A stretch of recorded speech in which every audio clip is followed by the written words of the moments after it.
G'day guys, Josh here. You guys have a great day today. We're going to talk about Diablo 4 builds, okay? For example, how do I make a good build? What's the objective in mind when I want to make a good build? Okay, so this is probably people who are making builds or people who want to understand their build more, okay? If you just want to just buy a build and just go ham, probably not the video for you. It's more of like a theory craft or a deep dive. Now, the three things in ARPGs, which are very, very more important and super, super duper important, as everyone has known from Path of Exile to Diablo 2 or whatever it is the three main tenets that I have. And I'm not sure if there's any more tenets to it as well, probably more sub-tenets.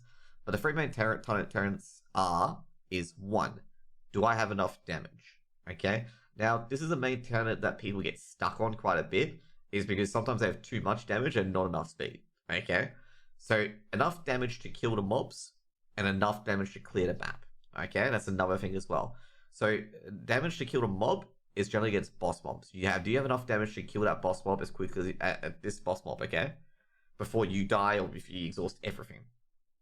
Secondly, do you have enough damage to clear the map?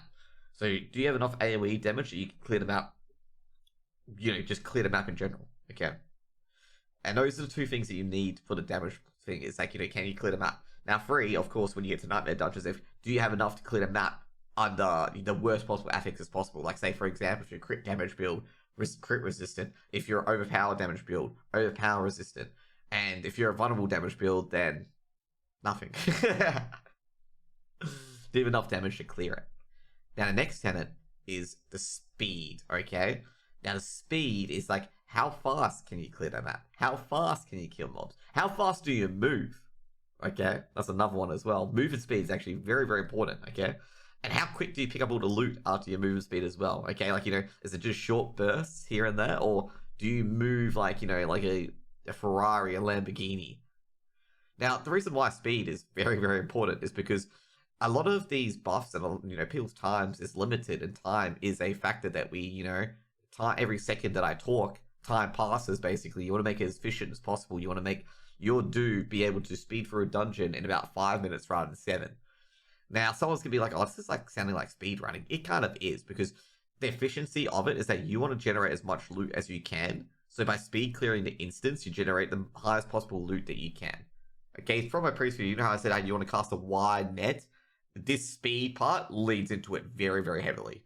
So you want to honestly look at it and be like, does it do enough damage at a speed that it clears the instance quicker than my previous builds? That's another thing as well. There is actually a fourth tenet that we're actually going to get to as well. Completely forgot about it. So if you guys are here, probably 2 minutes in about the fourth tenet, we're going to get to that too. Okay, now the third tenet is a different one. Okay, so instead of focusing on the damage and how fast you can clear it, is that there is unavoidable damages in dungeons. Okay, can I survive a few hits? Okay, can I survive a few hits? Now, in particular, there's a lot of resistances. You got D2 and PoE, where this is all the resistance-based kind of stuff like that. Now, D4 is a bit different, with damage reduction being the main stat at the moment, and armor. It's do I have enough damage reduction in general to survive hits? Say, for example, I've got an unavoidable frostbolt that's, very hard to dodge. You dodge 50% of the time. Do I have enough HP to survive this? Do I have enough damage reduction to survive this? How much does it chunk me, okay, and stuff like that as well? Because sometimes a lot of your builds are going to determine, if you can survive with this build or not. If you're going to have a good build that does a lot of damage and can speed clear, but can't take a hit, it's only going to get to a certain point where, you need to have those defenses in. It's like playing a sorceress in D4, for example. There's limitations and stuff like that as well. Sorry for sorceress users. You probably get me back later on anyway. But those are the things you got to look at in those tenets as well. Can you survive that? Okay, and if there's any defensive synergies that you can that utilizes some offensive trait as a defensive trait, you need the basically double-sided against benefits of both worlds.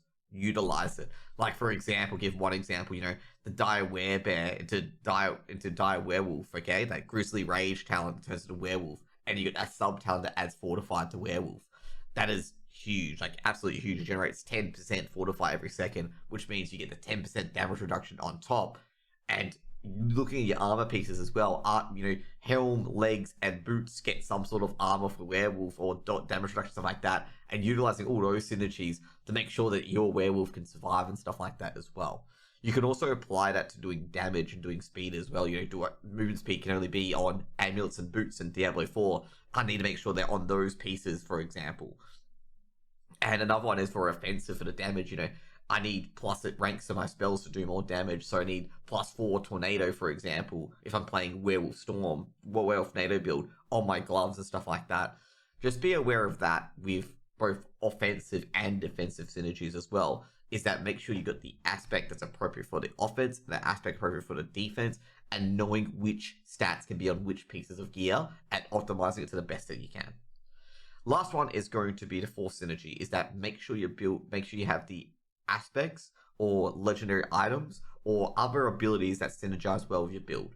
Okay, so you want to make sure your build is a well-oiled machine, not that it, does damage at this point, but if it doesn't have this cooldown, does no damage kind of thing. You want to make sure that it still has some sort of damage or damage enough to clear the map without using CDs, or you get CDs to a point where the CDs will never ever be on cooldown, okay? So there's some builds, of course, where, the thing will never be on cooldown. You'll always have that buff forever and ever, ever.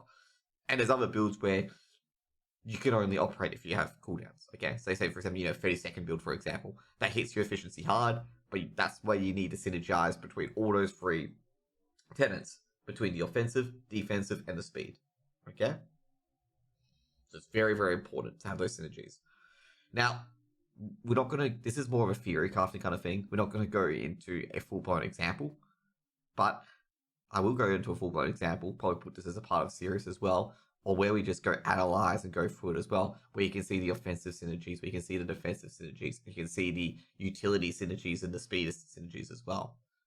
Also, at the same time, you're going to realize, with build making stuff like that, especially if you're a newer build maker, a lot of these top tier build makers and stuff like that test these things exclusively on the public test realms and stuff like that. So don't get discouraged if you have a build that's not ideal. It does a lot of damage, but it's not quick or anything like that. That's the lessons of building or doing something in particular. You're gonna fail a lot, okay? Your builds are gonna be pretty shitty a lot, and you're gonna have to tinker with them here and there to see if you can improve them further and to give them more efficiencies. So don't get hung up on your first build being a failure. It is going to be a failure. It is a learning experience, and eventually you're gonna be able to make your own build or make your own decisions, or even improve on an existing build. I've improved on an existing build, and I've also made my own builds as well. They haven't been so great. Okay, I've made crappy builds, and I've made better builds built on a person's build as well to make it just a bit better. And that's just the meat and potatoes of it. Anyways, guys, hope you guys have a good one, and hope you guys enjoyed this video as well. This is mainly for towards Diablo 4, but yeah, hope you enjoyed this real deep dive into it and stuff like that as well. Thank you guys. Have a good one. Bye.